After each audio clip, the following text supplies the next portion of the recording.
को मारिए मत सर। आप में से किसी को भी लगता है कि मेरा बच्चा निकम्मा है, पढ़ता नहीं है, सर एक बार हमसे मिलवाइए सर। सर दिशा, दिशा सर, मारने से कुछ नहीं होता सर, मारिए मत। मैं राजेश पांडे जी को इसीलिए और बड़ी इज्जत करता हूं, उनका बेटा है, अपने बेटों को प्रोत्साहित करते रहते हैं। कोई बात नहीं, एक अटेम्प्ट नहीं हुआ कोई बात, उनकी बेटी आईएएस क्वालिफाई कर चुकी, बेटा एक अटेम्प्ट नहीं हुआ कोई बात, दूसरा अटेम्प्ट लो, तीसरा अटेम्प्ट लो, चौथा अटेम्प्ट लो। मैंने ऐसे कई सारे पेरेंटों को देखा, एक अटेम्प्ट नहीं हुआ, कूद के गर्दन पकड़ ली बच्चे की। सर प्रतियोगी परीक्षा मतलब प्रेशर। और मान लीजिए बच्चे का नहीं हुआ, और अगर मां बाप कहते कोई बात नहीं बेटा, 10 बार नहीं होगा तो भी तुझे खिलाएंगे, सर उसका बहुत असर पड़ता है सर। अगर आपके घर का कोई बच्चा प्रतियोगी परीक्षा दे रहा है तो मां बाप से मैं सादर हाथ जोड़कर निवेदन करता हूं, वो प्रेशर में है, उस पर दूसरा प्रेशर मत बनाइए। हमारे एक दोस्त हैं सचदेवा साहब, उनकी बेटी है सुमेधा सचदेवा, पौड़ी से। सर मैं तो सोचता हूं ऐसे बाप हर आदमी को मिलना चाहिए।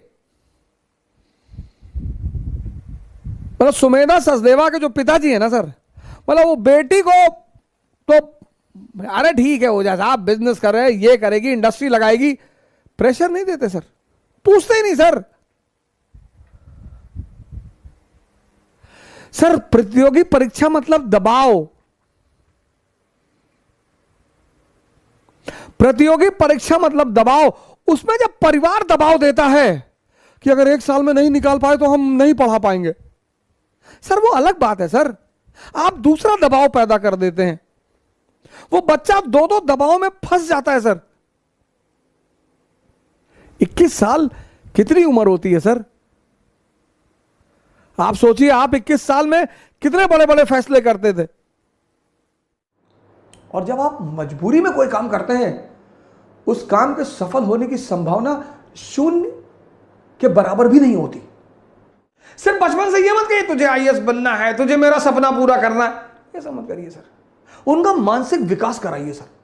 इतिहास में ऐसे ऐसे नायक हैं सर ना कि बस सजदा करने को मन करता है। आप इतिहास पढ़ो,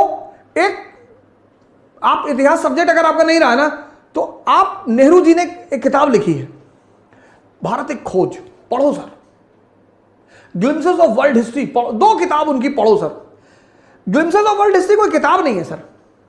जब वो जेल में थे तो अपनी बेटी को लेटर लिखते थे, तो उस लेटर में विश्व इतिहास की घटनाएं लिखते थे। उन्हीं लेटरों को जोड़कर किताब बना दी गई। इसलिए जब आप किताब खोलेंगे ना, तो उसमें चैप्टर नहीं, चैप्टर पे क्या टाइटल क्या लिखा, नैनी जेल से लिखा गया पत्र, अल्मोड़ा जेल से लिखा गया पत्र। सोचिए, जेल से आदमी पत्र लिखता था और उस पत्र में विश्व इतिहास लिखता था।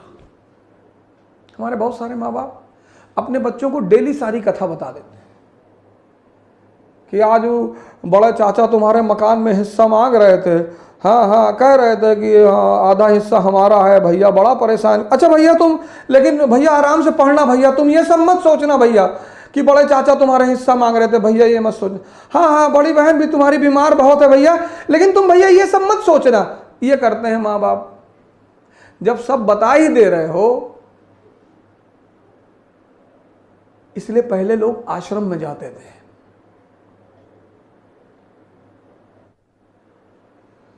परिवार से कट ऑफ हो जाते थे, तो पता ही नहीं चलता था कि परिवार में क्या हो रहा है। अब तो मोबाइल आ गया। युवाओं का सबसे बड़ा मित्र मोबाइल और युवाओं का सबसे बड़ा शत्रु मोबाइल। इस देश में एक और खराबी है, बहुत बड़ी पागलपन। अगर गांव में एक लड़का इलाहाबाद चला गया तो पूरा गांव जाएगा।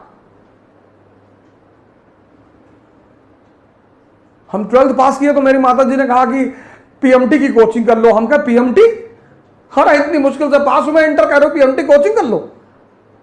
कहीं नहीं डॉक्टर बनना है। इलाहाबाद आई, वहां पे कोचिंग है, उन्होंने वहां पे पैसा जबरदस्ती जाके जमा किया गया, कोचिंग करना है। हमारे यहां कोचिंग परंपरा है।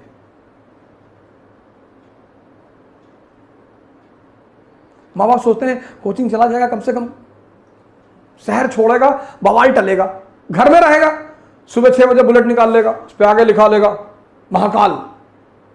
गौछा गौछा बांध के शहर में टहल रहा, कुछ बदतमीजी ही करेगा, क्या कोचिंग कोटा भेज दो, कोटा बिल्कुल भेजो। पहले उससे बैठो, बात करो, पूछो कि न्यूटन का पहला नियम आता है।